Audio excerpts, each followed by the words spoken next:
Hello, everybody, and thank you for tuning in to Nate Gray Zone TV for this special episode, a tribute to my mentor's mentor, the man, Les Brown, legendary, world renowned motivational speaker. Les is back, and we all continue to wish him well in health. Seven is his lucky number, so I am sharing seven of many ways I have been inspired by Les Brown.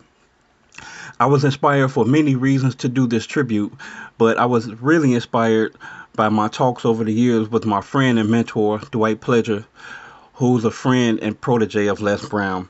And this was especially inspired by a recent live Facebook post that Les did while he waited to have a procedure done. I watched his live video and I prayed for him again.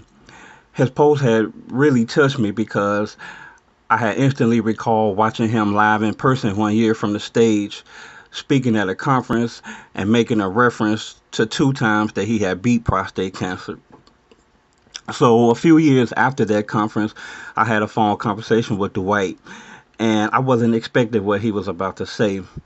He said he had just got back home from an event, and he said, "Pray for Les. He is not doing too good." It hurt me to see him in pain like that, still speaking from the stage with the pain in his back.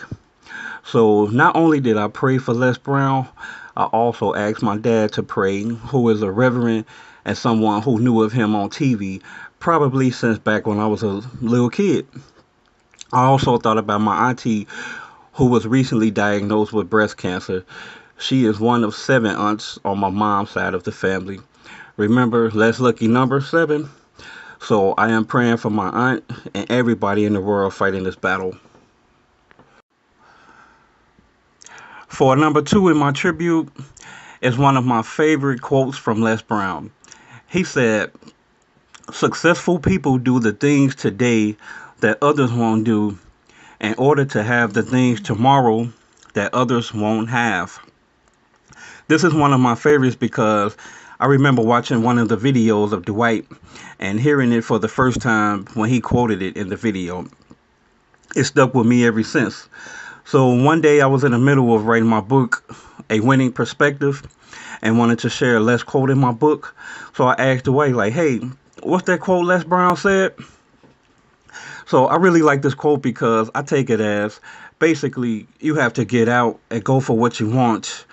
Don't sit around and hesitate and then wonder why the next man sitting next to you got something and you don't. That man got his because he took action on what he needed to do. Number three is about executing and not procrastinating. I was going to originally save this tribute for Les's birthday on February 17th, but I thought about what Les said when he was about to have his procedure. He said when the message that he was sharing came to his mind, he was going to wait until after the procedure was done to share it. But he said no, he would share it now in case he did not make it through the procedure. This inspired me in a whole nother way and another kind of way to be proactive, because why put off what can be done now while you are thinking about it? We cannot take our time for granted here on earth. So I shared this message on the 7th prior to his birthday. Number four on my list is about how I now have a new perspective on spirit, perseverance, and drive. Les Brown said, "What happens when your prayers are not answered?" He said, "Keep going anyway. Keep working." Although he knew he was preparing for a procedure, he went live on Facebook and he mentioned that speaking gives him life. He said he told God he just wants to live and be able to work. I was inspired by this because I feel that same way, and I know that's how I felt.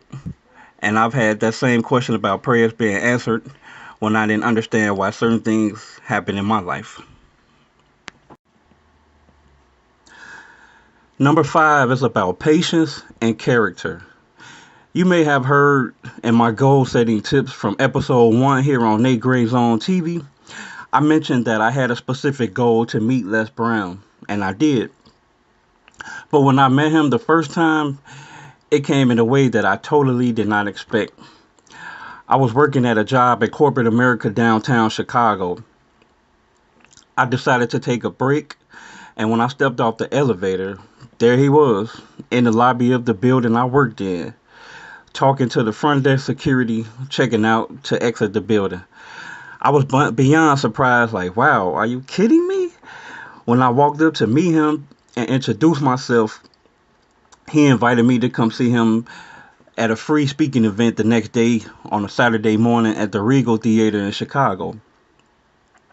So when I went to the Regal, he also had Ona Brown speaking with him, and I remember her getting everyone's attention when she said everyone used to see her and ask, "Hey, is Gladys Knight your stepmama?" I got a chance to talk to Les Brown after the event. As Les was leaving the stage, I made my way to the front where he was talking to and meeting people. So as I connected with him, he said, "Walk with him so we can talk." There were people there with the job to make his path clear and keep the crowd to a minimum while he made his exit. As they were trying to clear us out, he let them know I was okay. At that moment, I saw a fair and positive character in Les Brown. When it was time to take the picture, I was excited that I was with him and at the same time concerned with not holding up his time with trying to take a picture when the shots were not coming out clear on the camera phone. But he was patient, calm, and smiling, saying, "It's okay, we can take another one." His patience taught me a lessons of patience and preparation and having the proper tools.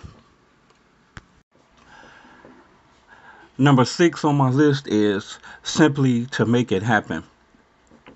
This was inspired by Ona Brown saying her dad told her to make it happen. I did have an opportunity to meet Ona at an event in Houston created by Diva Daughtry of the Texas Women Empowerment Foundation, where I also met Dwight. Les Brown had a two-part series he was to speak at the event, but Ona Brown spoke in his place for part two as he had a scheduling conflict for another speaking engagement in Las Vegas.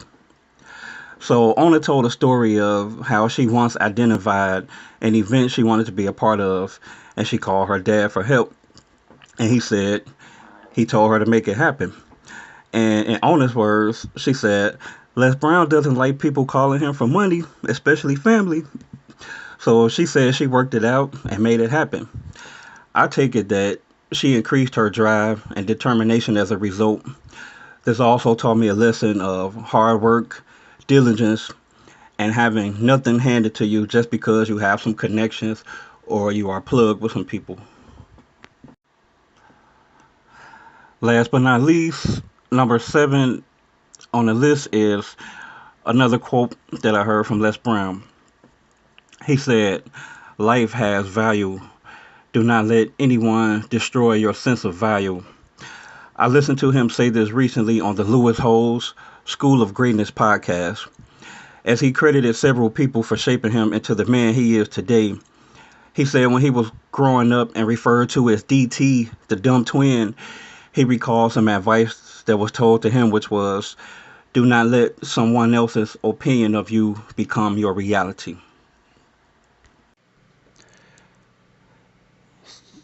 Thank you for listening and sharing in this tribute as we celebrate a legend. Thank you, Les Brown, and thank God for your spirit and energy. As Ona Brown said, you have inspired the planet. And a special shout out to the First Family of Motivation.